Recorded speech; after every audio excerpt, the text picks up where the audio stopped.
먼저 두 가지 진실을 여러분들에게 말씀을 드리겠습니다. 첫 번째로, 사람은 변하지 않는다. 맞습니까? 틀립니까? 진실이죠. 우리 경험으로 미루어 봐도 맞는 말 아닙니까? 자, 두 번째는 이겁니다. 사람은 변한다. 맞습니까? 아닙니까? 이것도 역시 진실이에요. 사람은 안 변하는 것 같아도 또 이렇게 변해요. 그 목회를 하면서 제일 기분 좋은 그 소식은 이겁니다. 어떤 성도가 어떤 사람이 이렇게 변했다. 좋은 쪽으로 변했다는 거지요. 그냥 한없이 강팍하던 사람이 부드러운 사람으로 변했대요. 말투도 벌써 부드러워졌대요. 참 기분이 좋아요. 감사가 저절로 그냥 나와요. 이기적이기만 하던 사람이 양보하는 사람으로 바뀌어졌대요. 양보가 뭔가를 아는 사람, 그리스도의 마음으로 자기가 먼저 양보하고 희생하는 이런 사람으로 바뀌었다. 또 어떤 사람은 자기 의를 대단히 소리 높여 주장하고 자기 옳다고만 소리를 높였던 사람, 근데 이 사람이 달라졌대요. 자기 잘못도 알고 자기 반성도 할 줄 알고 자기 성찰이 있다는 거예요. 참 들으면 얼마나 감사한지, 참 목회에 보람이 있구나, 이런 생각이 들어요.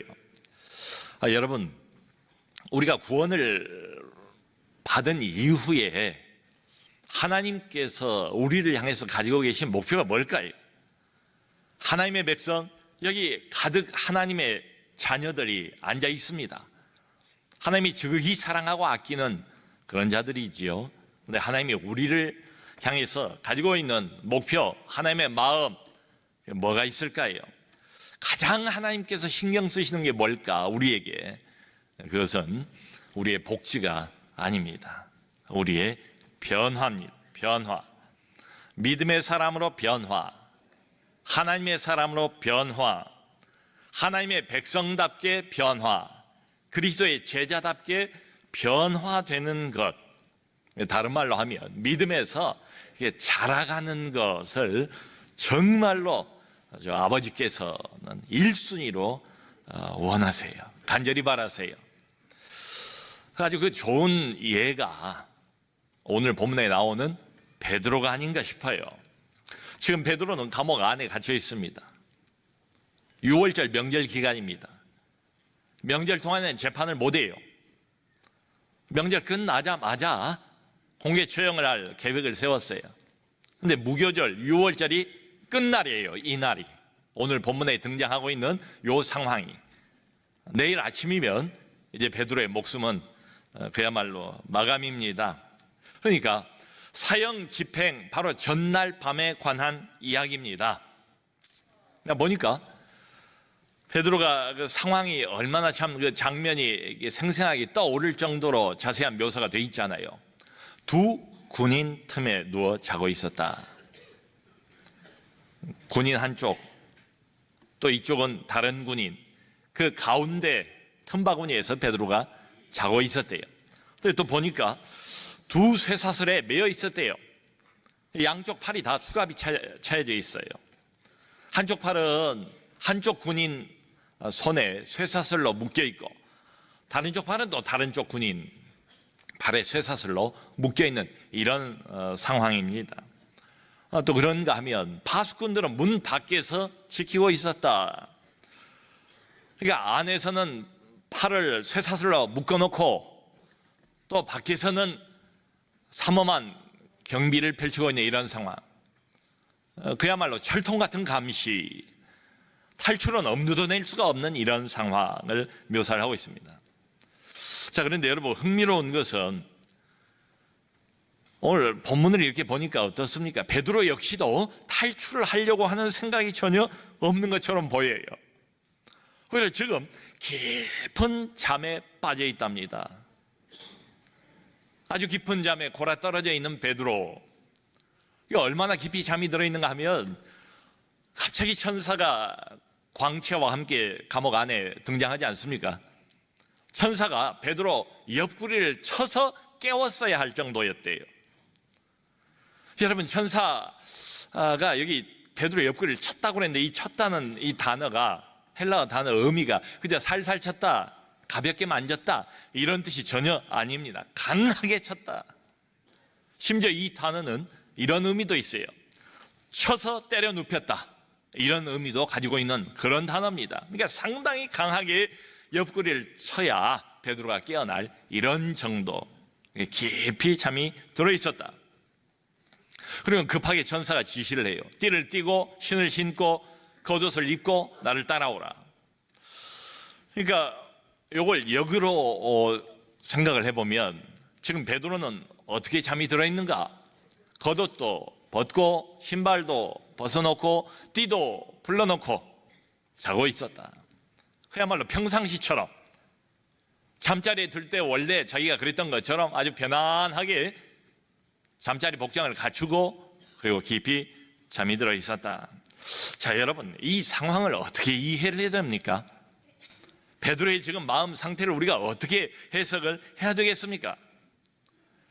베드로가 원래 이런 사람 아니었잖아요.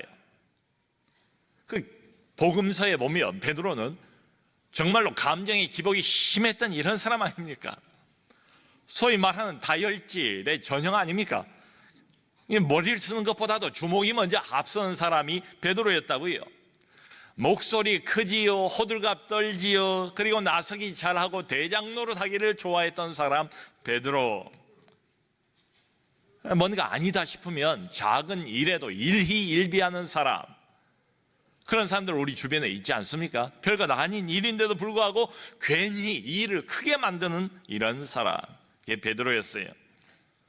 근데 지금 보니까 완전히 딴 사람으로 변화된 것 같아요. 이런 위급한 상황인데도 불구하고 여전히 성령의 지배를 받고 있는 사람, 내일 죽을 사람처럼, 몇 시간 후에 죽을 사람처럼 보입니까? 그냥 편안하게 깊은 잠 속에 잘 자고 있습니다. 바로 얼마 전에 주님 잡히시던 그날 밤만 해도 마지막에는 3번 부인하면서 계집종 앞에서까지 나 그 사람 모른다, 맹세하면서 저주하면서 그 사람하고 나하고 아무 상관없다고 자기 주님을 부인했던 사람 아닙니까? 겁이 많아요. 또 두려움에 쉽게 떨어요, 온 몸을. 그러던 사람이 그 두려움은 온데간데 없이 사라져버렸습니다. 그리고 오늘 깊은 평안을 누리고 있는 모습을 봅니다. 만일에 우리가 그 장소에 있었다면 여러분 어땠을까요? 웬만한 사람 같으면 지금 잠이 오겠습니까? 과연 잠을 잘 수 있을까요? 몇 시간 후면 내 인생이 마감하는데요, 내 인생의 모든 드라마 막을 내려야 되는데 아마 그날 밤에 온갖 생각과 온갖 상념들이 머리 안에서 왔다 갔다 하지 않았겠습니까? 집 걱정, 가족 걱정, 교회는 또 어떻게 될지 교회 걱정, 성도들은 도대체 어떻게 또 될 것인지, 성도들이 과연 믿음을 지켜나갈 수나 있을지, 성도들에 대한 이 걱정, 온갖 걱정. 여러분, 걱정이 많으면 잠이 잘 안 오지요. 깊은 잠 들 수가 없지요. 아니, 어떤 사람들은, 우리 중에도 그런 사람들 있잖아요. 그냥 잠자리만 바꾸어도 제대로 잠을 못 자는 이런 사람들도 있어요. 그만큼 예민해요. 근데 지금 이 상황은 뭐 예민한 정도 훨씬 이상 아닙니까? 더군다나 양쪽 팔에 쇠사슬로 단단히 묶여있는 상태예요. 가운데 끼어서 옴짝달싹도 하지 못하는 이런 불편한 상태로 잠을 자고 있단 말이죠. 여러분, 잠을 잔다 해도 제대로 잠이 오겠습니까? 이리저리 뒤척이지도 못하고 아마 자다가도 금방 깨고 자꾸 깨어날 것 같아요. 근데 오늘 베드로의 모습을 보면 세상 모르고 깊은 잠을 자고 있는 사람, 흔히 하는 말로 누가 업어가도 모를 정도로 깊은 잠에 떨어져 있는 베드로. 이게 전혀 걱정도 없어 보이고 아무런 불편함도 못 느끼는 사람처럼 보여요.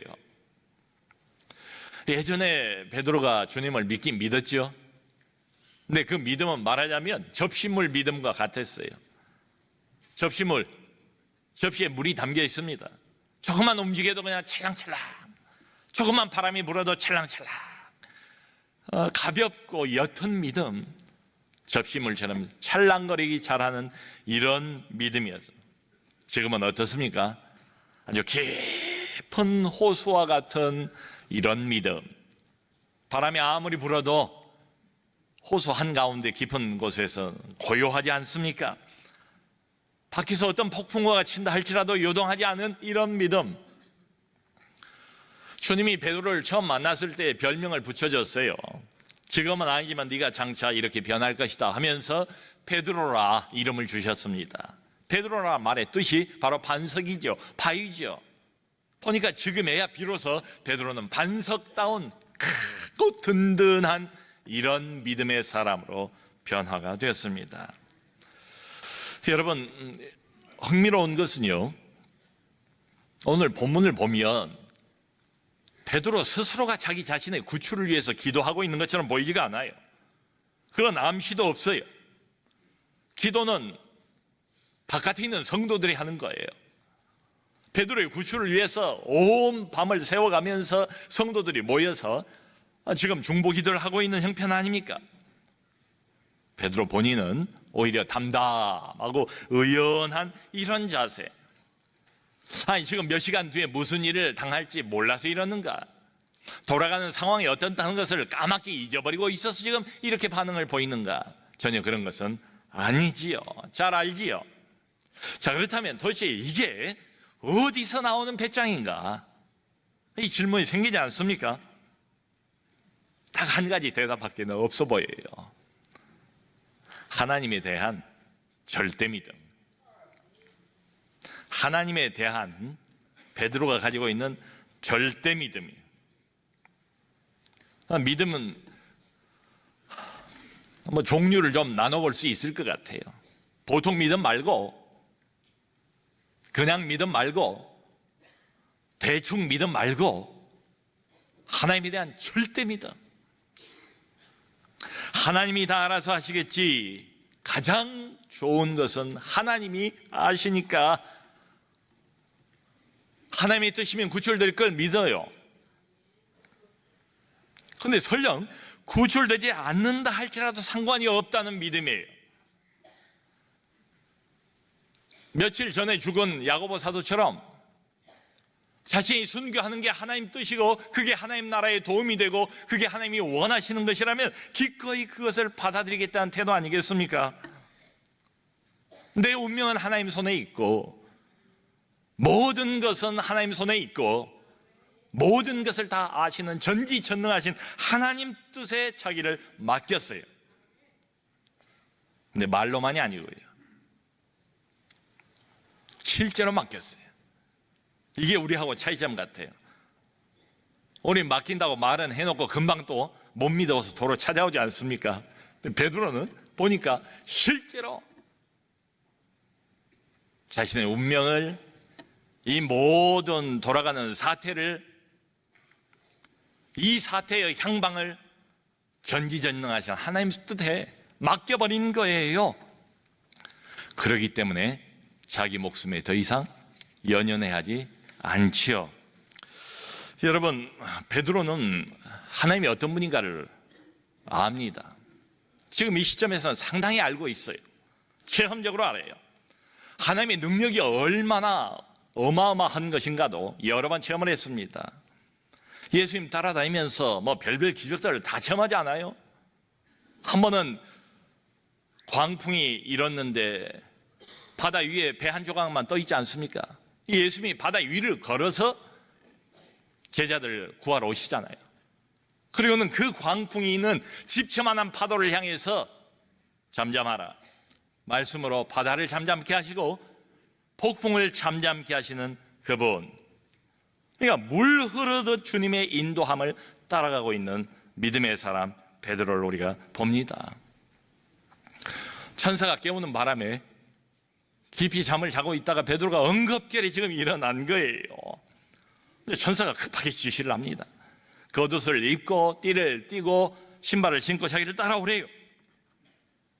베드로가 주섬주섬 입고 신고 따라가면서도 그렇게 나왔잖아요. 이게 꿈인가 생신가 아직 현실 감각이 없는 거예요. 기껏 어떤 생각을 하는가 하면 내가 지금 환상을 보는가. 환상은 경험이 있잖아요. 바로 얼마 전에도 옥상에서 기도를 하다가 보자기 환상을 보지 않습니까? 그러니까 그런 것처럼 이게 현실은 아니고 실제일 리는 없고 지금 내가 뭐 환상을 보는가 이렇게 생각을 했다는 거예요. 여러분, 지금 이 순간에 사형 집행을 몇 시간 앞둔 이 순간에 이런 식으로 베드로를 하나님께서 구출해 내실 것을 누가 상상을 했겠습니까? 그야말로 기상천외하지 않습니까? 기상천외한 베드로 탈출 작전이에요. 천사가 데리고 나갔는데 쇠사슬이 그냥 스르르 풀리더래요. 그리고 두 사람의 파수꾼은 문 밖에서 옥 밖에서 두 눈을 시퍼렇게 뜨고 지키고 있을 텐데도 눈에 뭐가 뒤집어 씌어버렸는지 못 보는 거예요. 그 앞을 통과해서 지나갑니다. 그리고는 예루살렘 시내로 통하는 크고 육중한 쇠문이 있습니다. 쇠로 된 문, 마지막 관문이 거기까지 왔는데 이 쇠문이 스스로 저절로 열려버리더라는 거예요. 그래서 천사가 베드로를 데리고 한 거리를 지나 안전지대까지 왔어요. 한 블록을 더 지나서 안전지대까지 베드로를 데리고 온 다음에 천사가 떠나지 않습니까? 새벽에 아직도 어두운데 거리에 나와서 찬바람을 쐬니까 이제 비로소 베드로가 제정신이 드는 것 같아요. 11절에 그렇게 말하지 않습니까? 베드로가 이렇게 깨닫지 않습니까? 내가 이제야 참으로 주께서 헤롯의 손과 모든 유대인들의 음모로부터 나를 벗어나게 한 줄을 알겠노라. 이때서야 베드로가 깨달았어요. 이게 실제라는 것을. 베드로가 마가의 집으로 가지 않습니까? 이게 마가복음을 쓴 마가입니다. 베드로의 수제자가 된 마가입니다. 마가 집안이 상당히 부유했던가 봐요. 집이 커요. 커다란 다락방이 있어요. 예수님의 제자들이 종종 거기에 모여서 집회를 가졌던 것으로 보여요. 아마 거기 모여서 기도할 것으로 짐작하고 즉시로 그리 가보니까 아닌 게 아니라 거기 모여서 성도들이 간절히 기도하고 있었답니다. 여러분, 베드로 본인은 물론이고 성도들 중에 누구도 하나님께서 이런 방식으로 베드로를 이 시간에 꺼내 올 줄 예상하지 못했다. 우리가 알 수 있는 건 이겁니다. 구원은 하나님 손에 있습니다. 인간을 구원 못해요. 맞지 않아요. 그런데 구원의 방식도 하나님 손에 있습니다. 아멘. 여러분, 기도 응답은 하나님 주권입니다. 근데 한 걸음 더 나아가서 기도 응답의 방식도 하나님이 정하세요. 내가 왈가왈부할 수가 없습니다. 내가 정하는 게 아니에요. 기도 응답의 방식 말이에요. 방식. 근데 우리는 가끔가다 기도 응답은 물론이고 그 응답의 방식까지도 내가 정해놓고 기도하는 때가 있지요. 우리의 좁은 소견을 동원합니다. 우리의 인간적인 생각을 동원합니다. 그래서 하나님에게 자꾸 훈수를 두려고 하는 경향이 있는 것 같아요. 이 문제는 이렇게 풀어주세요. 저 문제는 저렇게 하셔야 정답입니다. 그래야 내가 원하는 결론, 내가 원하는 기도 응답에 도달할 수가 있습니다. 그러니까 기도 응답하는 과정과 방식에 대해서도 하나님 스스로 하도록 내버려 두지 않아요.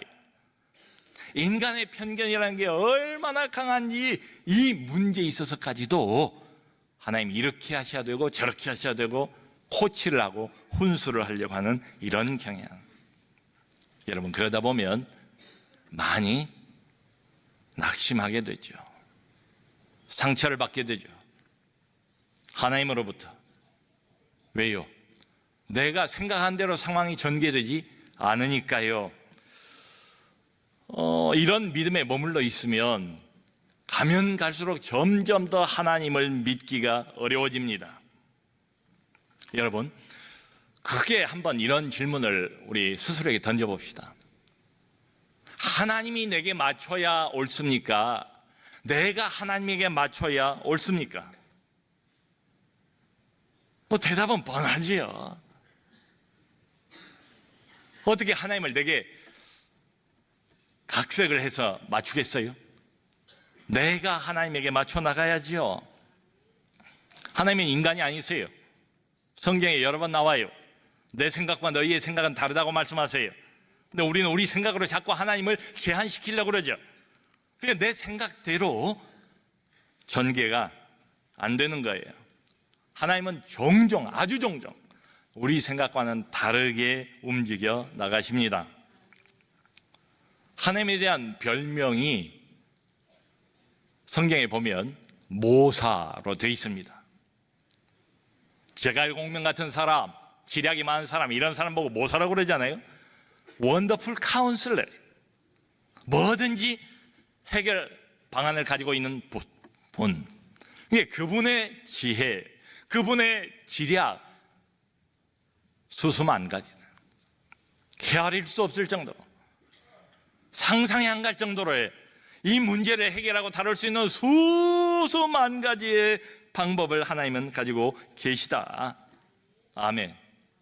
우리가 아는 것은 그 중에 내 눈에 보이는 겨우 한두 가지일 겁니다. 몰라요. 하나님이 어떤 방식을 사용하셔서 이 문제를 해결하실지. 여러분, 바울과 실라가 빌립보 감옥에 갇혀 있을 때는 하나님이 밤중에 지진을 일으키지 않습니까? 그래서 감옥이 다 열려버려요. 그리고 오늘은 천사를 보내시지 않습니까? 그야말로 그때그때 달라요. 문제를 해결하는 방식이. 그 하나님을 내 좁은 머리에 묶어놓으려고 해서는 안 되겠죠. 최근에 저도 또 그런 기도를 요청받은 적이 있습니다만은, 아이를 임신했을 때 산모를 위해서 기도해달라는 요청, 건강한 아기가 출산할 수 있도록 아이의 탄생을 위해서 기도해달라는 요청을 받잖아요. 그래서 우리가 기도하잖아요. 그게 이제 기도 응답이에요. 산모도 건강, 태어난 아기도 건강. 여러분, 그런데 한번 생각해 봅시다. 아기가 건강하게 태어나기 위해서 구체적으로 어떤 과정을 아이가 거쳐가야 되는지를 우리가 속속들이 압니까? 아이의 머리카락이 어떻게 생기는지 압니까? 아이의 심장이 어떻게 박동하는지 우리가 압니까? 어떻게 해서 그 조그만 생명체의 가느다란 실핏줄이 쫙 퍼지는지 우리가 압니까? 몰라요.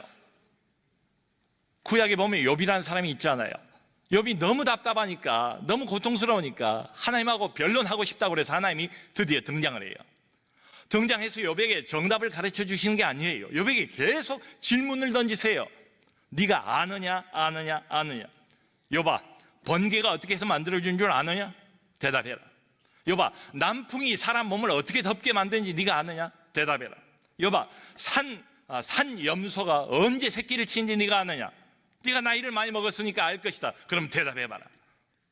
아무것도 몰라. 아무 대답도 할 수가 없어요. 전지전능하신 그분 앞에서 말이죠. 여러분, 기도 응답의 전체 과정을 아무도 알지 못해요. 어떤 방식을 사용하고 어떤 방식을 거쳐서 하나님이 우리 기도에 응답하신지 예측도 못해요. 이 베드로가 그렇게 말하지 않습니까? 헤롯과 모든 유대인들의 기대에서 나를 벗어나게 하신다. 사람들의 기대했던 것과는 전혀 다른 이런 간섭을 하셔서 자기를 구해내셨다. 우리 하나님은 능력이 무한하십니다. 우리 하나님은 지혜가 무한하십니다. 그 무한하신 우리 하나님을 우리의 좁은 틀 안에 가둘 수 없어요. 사랑하는 성도 여러분, 기도 응답은 하나님의 소관입니다. 한 걸음 나가서 기도 응답의 방식도 하나님의 소관입니다. 주권적이에요. 하나님이 정하시는 거예요. 우리 하나님께서는 성경에도 나와 있지만 종종 굉장히 드라마틱한 이런 장면을 좋아하시는 것 같아요. 기도를 해도 마지막 순간까지 거의 갈 때까지 다 가요. 그때 내가 어떻게 하는가, 어떻게 반응을 보이는가 시험하시는 것 같아요. 테스트 하시는 것 같아요. 아브라함이 이삭을 묶어놓고 칼을 들었을 때까지 기다리세요. 지금 몇 시간 후면 베드로 죽습니다. 이때까지 아무런 움직임도 보이지 않는 것처럼 그렇게 묘사가 되어 있잖아요. 하나님이 모르시겠습니까? 하나님이 넋놓고 구경만 하고 있겠습니까? 하나님이 팔짱 끼고 있겠습니까? 기도 응답이 되어지는 그 과정을 우리는 아무도 몰라요. 지금 이 순간이 내가 내 눈으로 볼 때는 이거 아닌데, 이리 가면 오히려 반대잖아. 내가 이런 거 원했던 건 아닌데 이게 뭡니까 하나님? 그래도요, 지금 이 순간이 하나님께서 내 기도를 응답해 가시는 과정의 일부라는 것을 믿어야 돼요. 그게 절대 믿음이에요. 사람은 몰라요. 우리도 종종 그러지 않습니까? 한참 세월이 지나고 난 뒤에야 뒤를 돌아다보면서 그때 그래서 하나님께서 나를 그렇게 인도하셨구나 깨닫게 되지요. 거의 마지막 순간까지 하나님께서 우리를 밀어붙이십니다. 움직이지 않는 것처럼 보여요. 근데 그런 게 아니라고요. 그러므로 사랑하는 성도 여러분, 2017년도 새해도 여러 가지 어려운 문제가 눈앞에 산적해 있지만 1번 낙심하지 마시고, 2번 베드로처럼 하나님 뜻의 모든 것을 맡기시고, 3번 하나님 방식대로 이루어 주실 것을 믿고 기도하시는 우리 모두가 될 수 있기를 주님의 이름으로 축원합니다.